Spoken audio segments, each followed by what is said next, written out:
Capi no está aquí porque está preparando una cena para los ministerios y Luis está de visita en una cena para los ministerios y la vamos a hacer en la casa de Capi y está allí preparando cena. Y el Luis está de visita en una semana de predicadores que quería invitar a los ministerios de Alcalá y a él le tocaba hoy. Yo he estado meditando, yo siempre me gusta venir listo. Y mira, creo que de Dios hablaros estas palabras. El tema de esta tarde se titula Lo que nadie pensaba. ¿Qué es lo que nadie hubiera pensado alguna vez?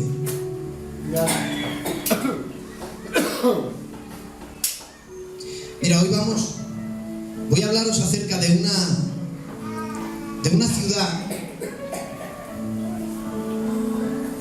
una ciudad que los de Atenas, los atenienses, le llamaban el centro de la educación cultural. Una ciudad que la llamaban ciudad de puertos, porque tenía dos. Y como tenía dos puertos, estos puertos eran usados para enriquecer la ciudad a la cual estos puertos pertenecían.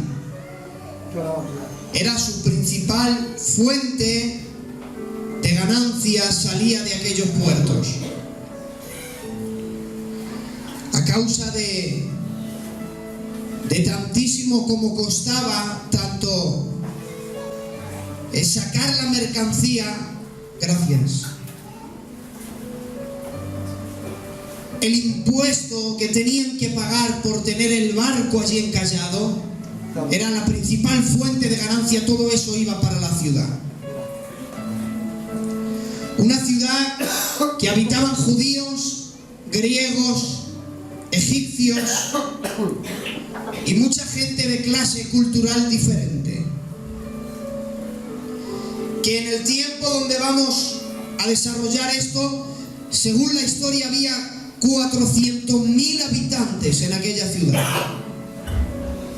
Y aparte venían de todos los lados, no solamente a comerciar aquel lugar, porque era un lugar donde se podía comerciar bien, podían vender y comprar fácilmente, la gente vivía bien allí en aquel lugar, venían, pero no solamente eso, sino que todos aquellos que vivían del mar, obligatoriamente ellos mismos se obligaban a ir allí, porque allí había un templo, el principal templo de allí era el templo al dios Poseidón.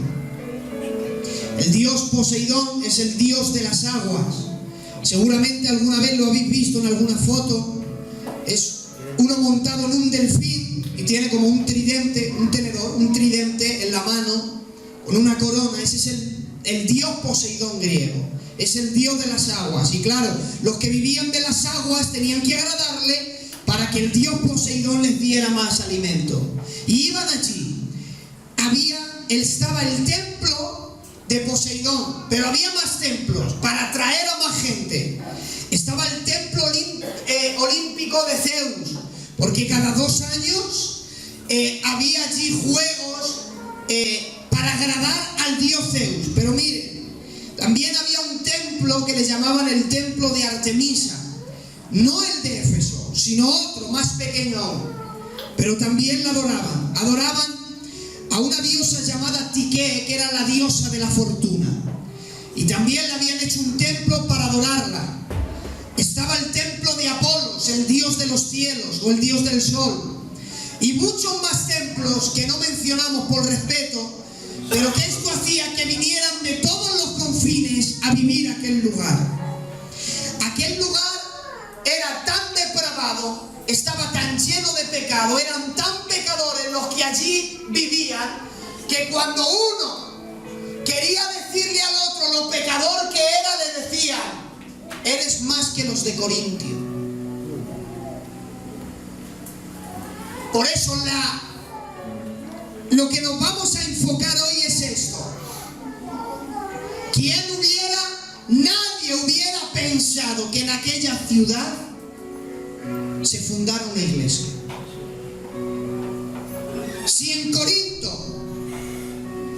que no había ciudad más depravada que ella, donde había templos cada esquina, en diferentes dioses, toda clase de gente cultural, cada uno con sus dioses, cada uno con sus ideas, cada uno con sus pecados, cada uno con su comercio, digo yo, peor lugar para que nazca allí una iglesia no lo hay. Pero escuche, donde abundó el pecado, sobreabundó la gracia. Claro, amén. Claro que sí. Y Dios dice, no hay terreno tan malo el cual yo no pueda hacer de allí que crezca una iglesia. Por eso Dios envía a Pablo, capítulo 18 de Hechos de los Apóstoles, y dice, después de estas cosas, ¿de qué cosas? Después de haber salido Pablo de Atenas, ¿os acordáis donde predicó en el Areópago, donde decía, el Dios conocido al que vosotros adoráis sin conocerle? Digo yo, ¿cuánta gente habrá como los atenienses que adoran a alguien que ni siquiera conocen? ¿Cuánta gente vendrá a los cultos y adorarán a alguien que no conocen personalmente, íntimamente? Bueno, vienen aquí como los atenienses, adoramos, pero adoramos al Dios no conocido. Y de allí venía Pablo y Dios le envía, ¿dónde? Salió de Atenas y fue a Corinto.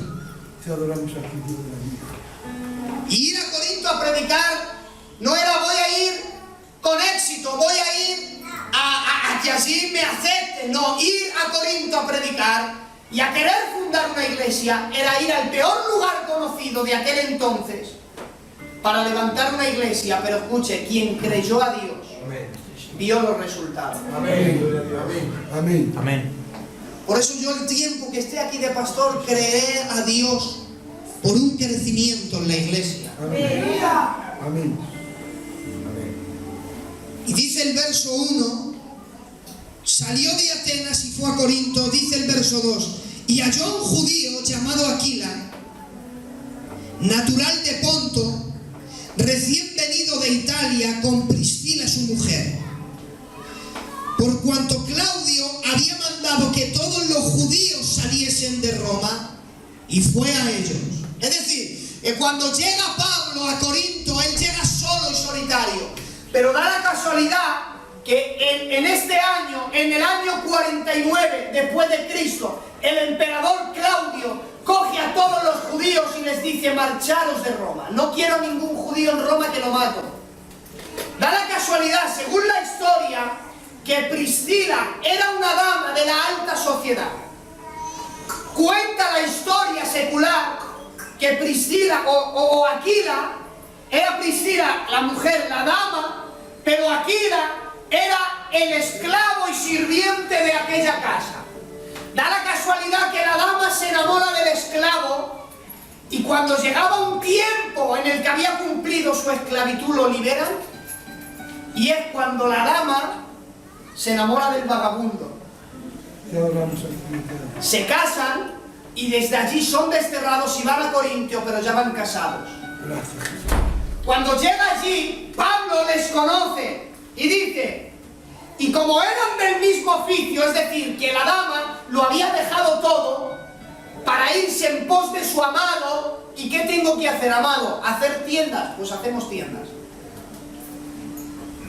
Y por amor a su marido hacía tiendas. Da la casualidad que Pablo también trabajaba haciendo tiendas. Así se ganaba la vida. Dice la Biblia, para no ser gravoso a nadie. Y decía Pablo, ay de mí si es que predico, ay de mí si no anunciase el evangelio gratuitamente. Él lo que hacía, no lo hacía por dinero, lo hacía por amor. Ahora, ¿sabes por qué aquellos judíos sabían un oficio y también Pablo sabía un oficio? Porque los judíos decían, el padre que no enseña a su hijo un oficio, le enseña entonces a robar. Por eso era una obligación de todo padre enseñar a sus hijos un oficio. Por eso de Jesús se le llama el carpintero. Muy bien. Porque como judío, el padre tenía la obligación de enseñar un oficio. Si el padre era carpintero, el hijo normalmente debería saber el oficio de carpintero. Y llega allí y empieza a hacer tiendas. Pero cuando ve aquella ciudad depravada, Pablo cree que Dios puede hacer una obra allí y empieza a predicar tanto a judíos como a gentiles. Porque Pablo está interesado en que todos se salven. Amén. Y empieza a predicarlos. Y iba por todos los lugares predicando. Pero dice la Biblia, en el verso 4 o en el verso 6, es cuando le salen los problemas a Pablo. Él llega allí a predicar a todos los judíos, griegos, a todos. Quiero convertirlos a todos. Y los griegos no le atacan. Los egipcios no le atacan. Nadie de aquellos lugares le atacan, pero ven que es judío y los mismos judíos le atacan. Y le dicen, ¿a qué vienes tú aquí a predicar el evangelio? ¿Y sabes lo que dice la Biblia? Dice que los judíos blasfemaban. Porque decían los judíos, a este lo que le va a doler es que nos metamos con él. Y lo que no hicieron los gentiles, lo hicieron los judíos. Lo que no es normal en una iglesia, que lo que no hagan los inconversos, lo hagan los que vienen a la iglesia. Pablo se esperaba que por lo menos los de Corinto, los griegos, los gentiles, le dijeran, tú aquí no vienes a predicar, que nos derribas todo el comercio. Pero no, fueron los de su sangre, fueron los judíos los que le dijeron, tú aquí no predicas. Y el Pablo predicando dice sí, y empezaron a blasfemar a Dios. Para alejarle. Lo que no hicieron los gentiles, lo hicieron los judíos. Pero claro, los judíos, que aquellos eran racimos a la ley, pero también comerciaban, tenían sinagogas. Y da la casualidad que entra en el verso 7, dice, y saliendo de la casa de uno llamado Justo, temeroso de Dios, el cual estaba al lado de la sinagoga, date cuenta, Pablo, antes de ir a una sinagoga, se va a la casa de un hombre que vive al lado de la sinagoga. Y dice, ¿cómo era? Un hombre justo. No halló al justo dentro de la iglesia. Halló al justo al lado de la iglesia. Es decir, que Pablo tenía la necesidad de ver a alguien que le ayudase. Y no va a la iglesia a ver quién le ayuda. Se va al de al lado de la iglesia. Y mientras los de la iglesia se pierden, hay uno al lado de la iglesia que es justo. En su casa, pero justo. Amén. Le prefiero escucha, me prefiero en mi casa justo que en la iglesia siendo un impío. Amén. Y otra cosa tan bonita que hallamos aquí es esto, que al lado de un culto había uno convertido. Hoy nuestros vecinos nos quieren echar de las iglesias. Porque lo último que damos es ética cristiana fuera. Y tenemos que prohibir, no se puede venir a tal hora al culto. ¿Por qué? Por la sencilla razón de que se forma escándalos. No se dejan ni a los vecinos dormir. Y dicen los vecinos, pero ¿dónde hay una ética cristiana? Los más difíciles de convertir son los que viven encima de una iglesia. Cierto. Pero si hallaran una ética moral cristiana, que salen del culto y salen con reverencia, tanta reverencia con la que han entrado, y salen no rompiendo el ambiente que han creado dentro, sino manteniéndolo cuando salen fuera. Pero es que aquí hay un buen ambiente. Salimos fuera y se rompe el ambiente. Y escuche, estamos rodeados de gente que nos mira. Y dicen ellos, ¿dónde está la ética? Amén. Cierto. ¿Verdad? De nada te sirve mantener aquí mucho, luego sales fuera y lo pierdes todo. De nada te sirve. Cierto. Que no te engañe el demonio, por favor. Lo que aquí Dios te da y recibes. Cuando salgas a la calle no lo eches, mira, por nada, por favor. Por una palabra maldicha, por un enfado, por un nerviosismo. Guarda tu vida cristiana. Ten testimonio, por favor. Había allí un hombre al lado de la sinagoga, era justo. Y dice la Biblia que con la ayuda de este pasa a la sinagoga, predica la palabra de Dios en la sinagoga Pablo. Y dice el verso 8, y Crispo, el principal de la sinagoga, creyó en el Señor él y toda su casa. Amén. Vamos a ver, esto no lo comprendo. Que haya uno fuera de la iglesia justo y el principal, es decir, el mandamás de la iglesia no estaba convertido. Porque Crispo era el principal y cuando oye a Pablo dice, quiero convertirme. Y dice su casa, y yo también. Es decir, que mandaba en la iglesia y era un inconverso. Porque tener un cargo en la iglesia no garantiza que creas en Dios. Amén. Aleluya. Cierto. Quizás que te interese ser el principal para tener un puesto de autoridad y nada más. Amén. Este mandaba en la iglesia y no estaba convertido. Y cuando le ve y oye la palabra de Dios, dice, se convierte él, su casa y son bautizados. Y escuchen, empieza a predicar y donde Pablo predica hay un convertido. Y dicen los judíos, como siga este así, nos cierra todas las sinagogas, rompe con todo el comercio. Como no podemos los judíos, como no podemos con él, vamos a liarnos con nuestros enemigos, dice la Biblia. Y se unen a los griegos y dice, y hubo un común acuerdo. Y le dijeron, echemos de aquí a Pablo. Y es cuando Pablo se entera que le quieren perseguir, y ¿saben lo que hace? No huye, dice la Biblia, se mete en oración y empieza a orar, Señor, dame dirección, dame fuerzas, y es cuando Dios en visión le dice, no temas, que yo estaré contigo. Amén. Y sale Pablo de aquella habitación con poder, autoridad, y dice, aunque no me quieran aquí, me quedo. Y dice la Biblia, se quedó 1 año y medio. Gloria a Dios. Dijo el pequeño de Pablo, no me queréis aquí predicando, ahora me vais a aguantar 1 año y medio. Amén, amén. ¿Queréis hacerme la guerra? ¡Adelante! Si Dios me ha dicho, no temas, Dios únicamente me ha dicho, no temas y sé valiente. Dios se encargará de mi causa, yo predicaré, vosotros me haréis la guerra, es igual, no pasa nada. 1 año y medio. Y ya como no podían más con él, habían buscado 1000 formas, dijeron, ya está aquí Galión.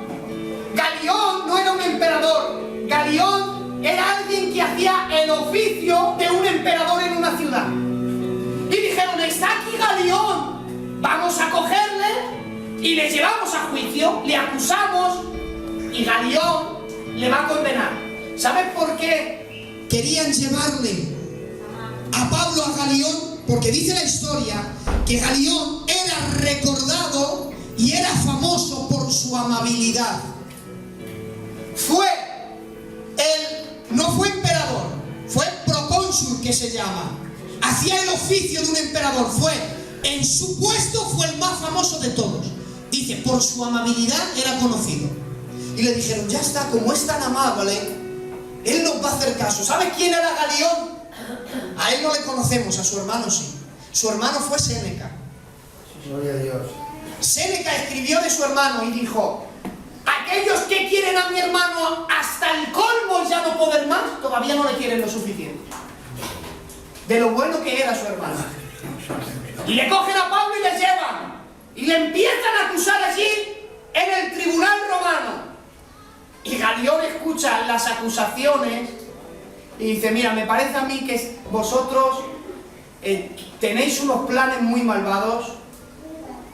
Os habéis juntado todos para que yo eche a este hombre y a sus compañeros de la ciudad, pero yo no hallo delito. Aquí se queda. Lleváralo. Este juicio ha terminado, este hombre es liberado. Hermanos, cuando los judíos y los griegos ven que no ha sido condenado, es decir, llevan 1 año y medio para echarle de la ciudad y no le echan.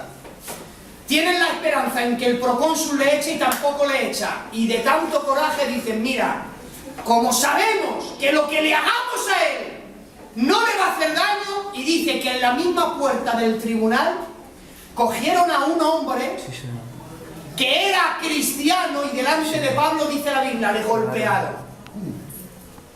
Daros cuenta el detalle.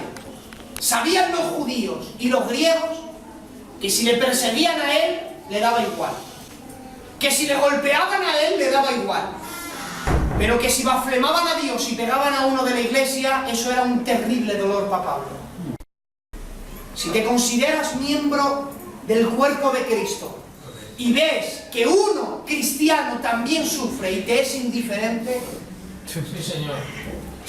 he de decirte que todavía no tienes a Dios en tu corazón. Amén. Señor. Amén. Porque Pablo no le oía lo que a él le hicieran, dicen naufragios, perseguido, azotado, entre falsos hermanos, le daba igual, pero que golpearan a uno de la iglesia, eso era un dolor terrible para él. Que seas indiferente al dolor de los demás, tienes que preguntarte si es que el amor de Dios está en ti. Que cuando uno tiene el amor de Dios en su vida, no le es indiferente el dolor de los demás. Y le cogen y le golpean al pobrecito. Y mira, voy a ir terminando. Pablo le han golpeado y dice, bueno, como estos ya saben mi dolor, no se van a ensañar conmigo, van a matarlos a todos ellos por amor a ellos. Dice la Biblia, reunió a los ancianos y a los hermanos y hermanas y les dijo, hoy me despido de vosotros. Porque sabía que a él no le iban a hacer daño, pero que iban a pegar a los demás y eso le iba a destrozar. Y dice la Biblia que él se marcha, se despide, sale de Corinto, pero claro, ya con una iglesia fundada, y sale de Corinto y le dice a Aquila y Priscila, venidos conmigo. Cuando ellos van navegando, ven un lugar llamado Cencrea, y dice Pablo, parémonos aquí, que tengo que hacer algo. Por si algún día te lo encuentras, te lo voy a explicar. Dice la Biblia, se paró en Cencrea, y Pablo se rapó la cabeza porque había hecho un voto. Por si algún día te encuentras con esta escritura, escucha, había estado allí más de año y medio, había fundado una iglesia, para que no sufrieran mal los cristianos, y la iglesia dice, mira, parto a otro sitio. Cuando van partiendo, ven un lugar llamado Cencrea y dice, para un momento, parar, vamos a parar aquí. Había hecho un voto, que mira, un cristiano no puede pactar con Dios, un hombre no pacta con Dios, imposible. Es siempre Dios el que pacta con el hombre. Pero el hombre puede hacer un voto con Dios. ¿Qué es un voto? Un voto es una promesa. Un hombre puede prometer algo a Dios. Aunque la Biblia dice, no seas ligero en prometer, porque mejor es no prometer y no cumplir que prometer y no cumplir. Y Pablo hizo un voto, hizo una promesa. Cuando llegó a Cencrea se rapó el pelo. ¿Por qué? Porque cuando los judíos, en número 21 nos lo enseña, cuando hacían un voto a Jehová, no se afeitaban, no se cortaban el pelo. Cuando cumplían ese voto, se limpiaban. Entonces, no es que él dijo, si voy a tal sitio me rapo la cabeza, no. El voto, cuando los judíos hacían un voto, era por la fidelidad y la bondad que has tenido a mí, te prometo esto. Y era como un ayuno. No se afeitaban, no se vestían, estaban en cilicio delante del Señor, y cuando llegó dijo, no, espérate, al lugar nuevo que voy a ir no puedo ir así. Dice la Biblia, se rapa la cabeza por un voto. ¿Pero dónde se para? En Cencrea. Romanos capítulo 16, empieza Pablo a saludar a muchos hermanos que hay en el Asia. Y la primera persona que saluda a Pablo en Romanos 16 es esta. Dice, os recomiendo a la hermana Febe, la cual es diaconisa en la iglesia en Cencrea. Es decir, que Pablo salió de Corinto y fue a otra ciudad, pero dijo, no, parar en Cencrea. Se paró a cortar el pelo y fundó una iglesia. Gloria a Dios. O sea, se paró a cortarse el pelo y dijo, espera, yo de aquí no puedo ir sin levantar una iglesia. Y fundó una iglesia. Amén. Donde se paraba, fundaba iglesias. Están los que se paran en un sitio y levantan una generación para Dios. Están los que entran en una iglesia y quieren destruirla. No lo comprendo. Sí, Señor. Qué bueno. Pablo, donde se paraba, fundaba una iglesia. Dios mío. Que seamos fundadores de algo, que dejemos un legado a nuestros hijos. Y termino. ¿Sabes por qué he predicado este mensaje? Porque en mi corazón está seguir el tema de Apocalipsis. Y me dirás, ¿qué tiene que ver esto con lo otro? Bueno, el siguiente tema de Apocalipsis es el mensaje a las iglesias. La primera iglesia que Dios le lanza el mensaje es a Éfeso. Si no entendemos Hechos 18, que Pablo estuvo más de año y medio en Corinto, que salió de allí, que hizo un voto, levantó una iglesia en otra ciudad llamada Cencrea, con Aquila y Priscila, dice la Biblia, salieron de Cencrea y fueron a donde, y entraron en Éfeso. Y fue Pablo a Éfeso con Aquila y Priscila, y allí comienza el mensaje, el tercer mensaje de Apocalipsis. Por eso yo no podía predicar el tercer mensaje sin predicar este. Porque si predico el tercer mensaje sin predicar este, seguramente hubiera confusión, porque yo empezaría a hablar de una Aquila y Priscila, empezaría a hablar de donde Pablo vino, y la gente dirá, ¿y de dónde vino y quiénes eran aquellos? Pues que sepas, hoy Dios nos ha enseñado varias cosas. Lo primero, nos ha enseñado principios que quiera Dios que donde te hayas sentido identificado, lo guardes en tu corazón. Amén. Amén. Y Dios nos ha dado hoy conocimiento y sabiduría para seguir entendiendo los misterios de la palabra. Amén. Tenéis que animaros, y más ahora que llega el invierno, por favor.